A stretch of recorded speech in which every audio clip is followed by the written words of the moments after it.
Ini uang kertas dong, 500.000 dong. Dan kalau dikonversi, ini nilainya cuma 320.000 rupiah. Dong Vietnam adalah mata uang lokal Vietnam dan menurut nilai tukar saat ini di bulan September 2023, Dong Vietnam sebenarnya merupakan mata uang dengan nilai paling rendah kedua di dunia setelah mata uang rial Iran. Teman saya orang India, dia nawarnya luar biasa. Sampai orang Vietnam yang bilang, lah. Banyak dari kita, orang Indonesia, mungkin berpikir gak ada mata uang yang lebih rendah dari rupiah. Ini keliru guys, karena sebenarnya rupiah tercinta kita sekarang hanya merupakan mata uang kelima terendah di dunia. Nilai rendah bukan berarti mata uangnya nggak bagus ya guys. Seperti untuk kasusnya Vietnam, sebenarnya mata uangnya didevaluasi secara bertahap oleh pemerintahnya pada tahun 2008 untuk dapat meningkatkan ekspor dan mengurangi defisit perdagangan dan inflasi di Vietnam. Dan Robusta. Namun mata uang rendah bisa sedikit menjadi indikasi akan keterjangkauan di sini, di mana kita bisa menginap di hostel dengan harga serendah Rp50.000 per malam atau menginap di hotel yang cukup bagus dengan biaya hanya Rp200.000 per malam. Ini mantap sekali terutama bagi kita yang ingin berpergian ke luar negeri dengan budget terbatas atau pengen cari destinasi yang paling worth it buat kita. Ditambah lagi karena sama-sama anggota ASEAN, kita orang Indonesia bisa ke sana hanya dengan paspor tanpa perlu bayar visa apapun. Di video kali ini saya akan mengajak kalian ke kota Hanoi, ibu kota Vietnam yang baru-baru ini juga dinamakan sebagai salah satu kota termurah di Asia Tenggara. Juga saya akan bagi beberapa tips untuk kalian yang mau ke Hanoi suatu hari nanti. Jadi mari ikut saya. Pak datang di Hanoi, Vietnam. Dan sekarang saya ada sama teman saya sekarang, namanya Po. Halo Po. Halo. Dia akan gabung jalan-jalan sama saya dan sama satu lagi teman kita nanti. Are you ready? Ya. To explore Hanoi. Transportasi di kota Hanoi. Pastinya hal pertama yang kita pengen tahu adalah cara keliling kota. Nah untungnya guys, kayak di Indonesia, aplikasi Grab juga populer di kota-kota besar di Vietnam dan harganya juga terjangkau dan seringkali lebih murah dibandingkan tarif di Indonesia. Angkanya kayaknya familiar banget ya, seperti di Indonesia, besar-besar. Selain itu, kita juga bisa menyewa mobil dengan supir atau bahkan menyewa sepeda motor untuk dapat merasakan pengalaman mengemudi di Vietnam. Karena perlu dicatat di sini mereka mengemudi di sisi kanan jalan dan bukan di sisi kiri jalan seperti di Indo. Dan lalu lintasnya bisa semeraut sekali, terutama di kawasan kota lama di mana hampir tidak ada lampu merah sama sekali. Tapi ini mungkin bukan jadi masalah buat kalian yang udah biasa nyetir di Jakarta ya. Benar-benar jalannya sibuk sekali. Kita di tengah kota ya, banyak trotoarnya yang dipenuhi sama pedagang-pedagang gitu ya. Hanoi the morning, pagi-pagi di Hanoi. Tips kedua, cuaca. Vietnam adalah negara yang secara geografis sangat panjang, membentang 1650 km dari titik terselatan di Laut Cina Selatan sampai ke titik terutara dekat perbatasannya dengan Cina atau hampir sama panjangnya dengan Pulau Sumatera. Ini berarti iklimnya di sini sangat beragam, di mana ada iklim tropis dan iklim sedang. Wilayah selatan sebagai besar panas dan tropis, sedangkan di utara suhu bisa mencapai 4 derajat Celcius di daerah pegunungan dan bahkan di Hanoi sendiri pada musim dingin suhu minimum harian rata-rata adalah 13-16 derajat Celcius. Perlu diketahui juga cuaca di Vietnam itu sangat lembab, di mana rata-rata kelembapan di sini adalah 85% sepanjang tahun. Kita cukup kaget pertama kali tiba di sini pada malam hari karena saat itu suhu menunjukkan 34 derajat Celcius, tapi rasanya kayak 40 derajat lebih karena udaranya yang sangat lembab. Anyway, not humid anymore. Why is it more humid here than Indonesia? Yeah. Ini membawa kita ke aktivitas pertama kita di Hanoi. Aktivitas pertama yakni menjelajahi kota Hanoi itu sendiri. Hanoi, kota terbesar kedua di Vietnam setelah kota Ho Chi Minh, memiliki penduduk hampir 8,5 juta jiwa dan memiliki perpaduan beberapa gaya arsitektur. Selain arsitektur bergaya tradisional Vietnam, ada juga beberapa arsitektur bergaya Prancis karena Vietnam sempat dulu menjadi koloni Prancis. Dan sebagai negara dengan perekonomian yang besar, kita juga dapat melihat banyak arsitektur modern dan gedung tinggi juga. Kunjungilah beberapa situs bersejarah di Old Quarter atau kota tua, di mana kita bisa melihat peninggalan-peninggalan dari kerajaan kuno Vietnam di masa lalu. Di area Hon Kim atau juga dikenal sebagai French Quarter atau Kampung Prancis, kita bisa melihat bangunan kolonial Prancis yang sekarang digunakan sebagai gedung parlemen, hotel mewah, toko barang bermerek, dan lain-lain. Dan jangan lupa juga untuk melihat gedung parlemen yang menampilkan unsur sosialisme dan komunisme karena secara politik Vietnam menganut sistem satu partai yang dipimpin oleh Partai Komunis. The reason why I decided to come in here is because there's AC. That's the only reason why I come into places now. In Hanoi is important. Yeah. Selagi di Old Quarter, kita juga akan terjebak dalam kesibukan kawasan Old Quarter. Kita dapat semalaman dengan bebas berkeliaran di jalanan Old Quarter sambil berbelanja sepuasnya. Disinilah kesempatan baik kita dapat mencari oleh-oleh Vietnam guys, seperti kopi dan pembuat kopi Vietnam, karena faktanya Vietnam sekarang adalah net eksportir kopi terbesar kedua di dunia. Yang Weasel ini terbuat dari kotoran musang ya. Kemudian ada berbagai snack buah kering seperti ini, dan ada juga topi Vietnam seperti ini. Dan bagi yang menyukai baju, sepatu, dan pakaian lainnya, banyak juga toko dan kios yang menjual berbagai produk pakaian dan sepatu dengan harga yang sangat bersahabat. 100. 150. 150.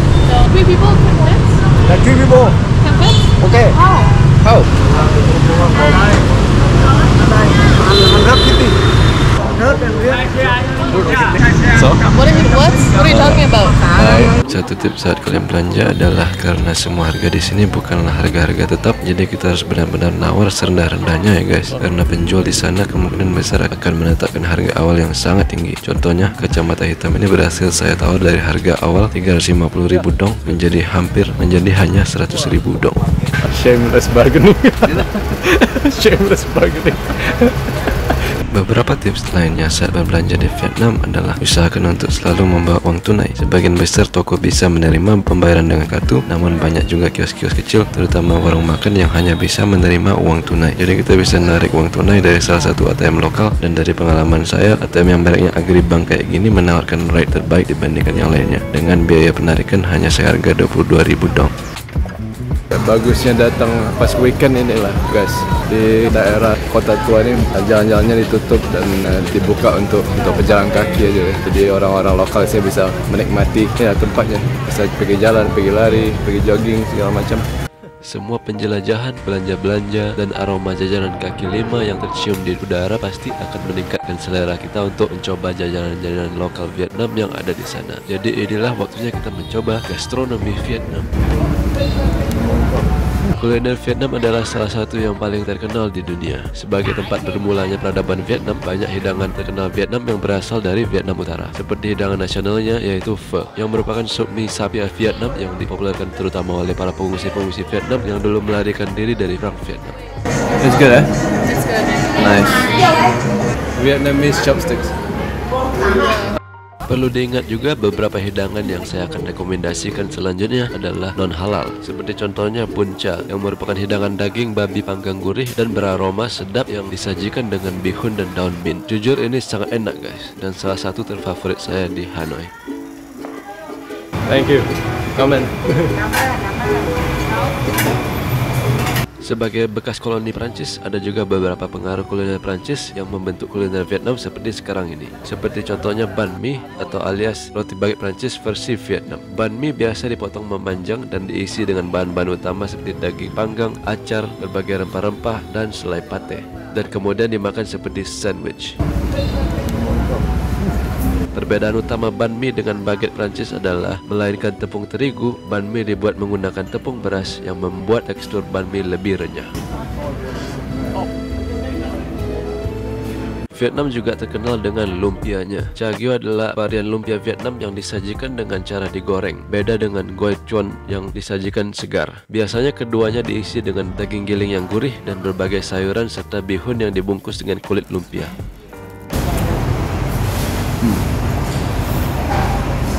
Terakhir, kalian juga perlu mengunjungi pasar lokal Vietnam dan pedagang kaki lima yang menjual berbagai jenis buah-buahan, sayuran, bahan-bahan lokal, dan jajanan-jajanan lainnya. Ini adalah cara yang bagus untuk mengenal lebih lagi budaya pasar Vietnam. Perlu diketahui juga, banyak pedagang-pedagang di sini yang tidak bisa berbahasa Inggris. Jadi tip berikutnya adalah kita perlu memanfaatkan Google Translate untuk berkomunikasi agar menghindari kesalahpahaman.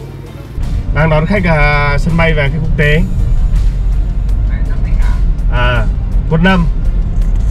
Masih banyak lagi santapan-santapan Vietnam yang lezat yang belum saya sebutkan di sini. Jadi jika kamu ingin mencicipi semuanya, kamu dapat mengunjungi tempat prasmanan Vietnam seperti ini.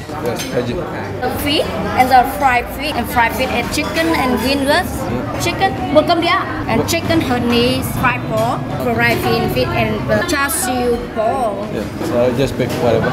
Everything good, eh? Okay. Just pick for me. The saucy enough for you? No, not enough sauce.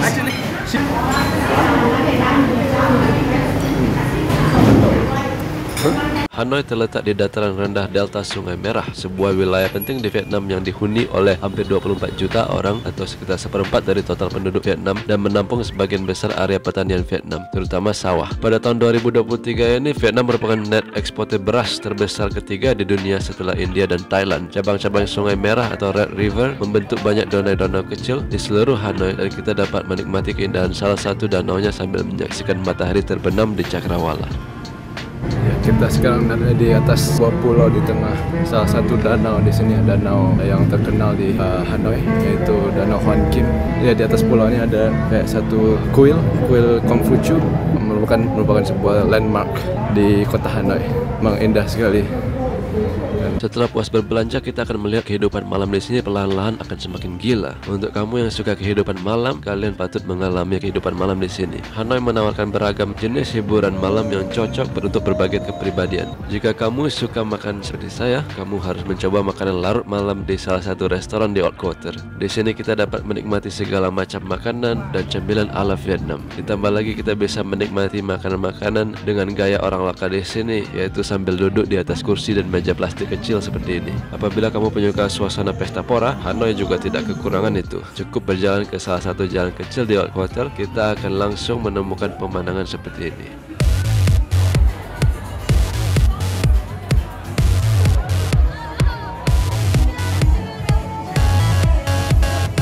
Atau jika kamu mau mencari suasana lebih tenang dan santai, kunjungilah salah satu klub jazz seperti ini dan temukan beberapa musisi jazz paling berbakat di Hanoi menampilkan kehebatan mereka sepanjang malam.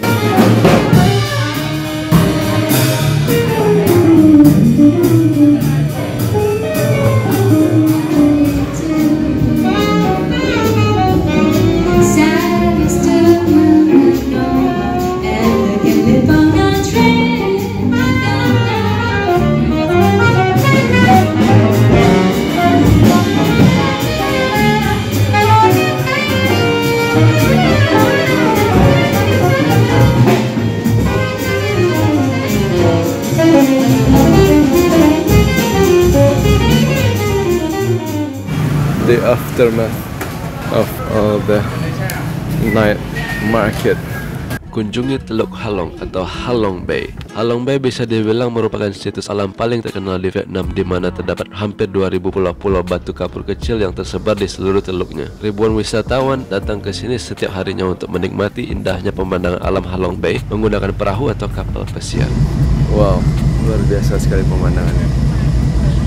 Benar-benar bukan tanpa alasan ini adalah salah satu keajaiban dunia.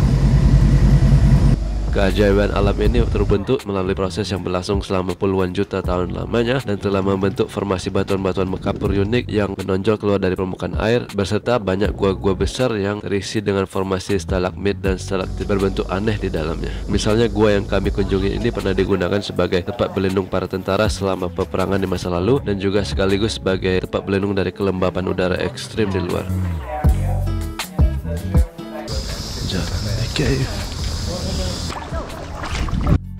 Selain itu, kita pasti akan berkesempatan menggunakan kayak, berenang, dan snorkeling di perairan Teluk. Terdapat juga beberapa desa nelayan terapung di sini dan penduduknya kadang-kadang suka datang ke kapal kita menggunakan sampan untuk menawarkan berbagai makanan ringan dan minuman. Wah, ada penjual apung tuh. Thank you very much. Come on. Bye-bye. Dan yang terakhir, kamu pasti mau tahu bagaimana akomodasi di sini. Salah satu faktor terbesar yang menjadikan Vietnam destinasi wisata yang sangat terjangkau adalah akomodasinya. Di kota besar metropolitan seperti Hanoi dan Ho Chi Minh, gampang sekali kita bisa temukan akomodasi budget yang bagus seperti ini dengan harga per malam berkisar 200.000 hingga 350.000. Atau jika kamu memiliki jiwa backpacking, banyak hostel-hostel atau akomodasi bergaya asrama bertarif serendah Rp50.000 per malam. Karena saya ingin tahu bagaimana rasanya nginap di rumah penduduk lokal, saya langsung pesan melalui Airbnb sebuah akomodasi ruko dengan 2 kamar di area Old Quarter. Yang enaknya lagi adalah ada restoran guys di lantai dasarnya, sehingga kami nggak perlu jauh-jauh nyari sarapan di pagi hari.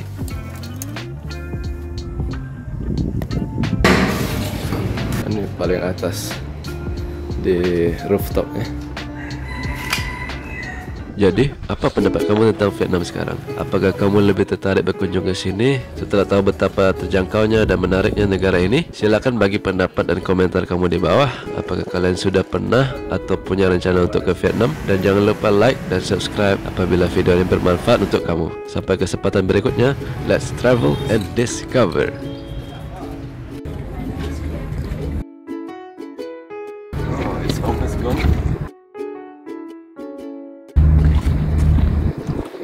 Matahari terbenam di belakang gunung-gunung Batu Kapur. Luar biasa sekali pemandangannya.